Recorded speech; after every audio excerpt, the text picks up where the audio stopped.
On passe à toute autre chose. En mai 2006, le magasin Eurodif du centre-ville de Dreux partait en fumée dans un incendie. Depuis, la structure était restée en l'état, faute de promoteurs sérieux. Mais il y a 4 mois, la municipalité a décidé de racheter le terrain. Mercredi dernier, la démolition a enfin pu commencer. C'est la première pierre d'un vaste projet urbain. Séverine Bourgault et Maëla Mendy. Derrière le décor champêtre de la façade, un vaste champ de gravats. C'est tout ce qu'il reste du magasin Eurodif, parti en fumée en 2006. Mais avant de démolir le bâtiment courant octobre, il va falloir déblayer les quelques tonnes de déchets.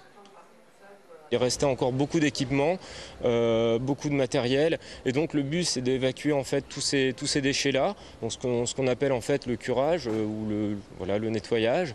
Ensuite, également il y a la problématique en fait de l'amiante. Heureusement ici il y a très peu d'amiante sur le chantier.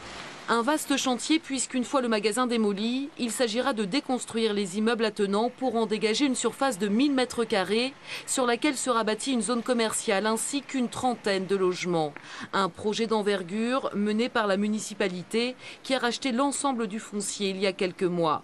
Coût de l'opération, 1 600 000 € et ce n'est que le début. C'est une première marche dans un projet beaucoup plus global qui s'inscrit dans le temps jusqu'à 10-15 ans, qui fait partie du projet Cœur d'agglomération, qui est un projet de redynamisation urbain, général, du cœur de ville de Dreux, qui doit devenir à 15 ans le cœur de l'agglomération, qui soit beaucoup plus attractif. À terme, la municipalité prévoit de construire plus d'1 millier de logements dans le centre-ville, ainsi que 10 000 m² de surface commerciale. Un relooking en profondeur pour cette ville située à moins d'1 heure de la capitale.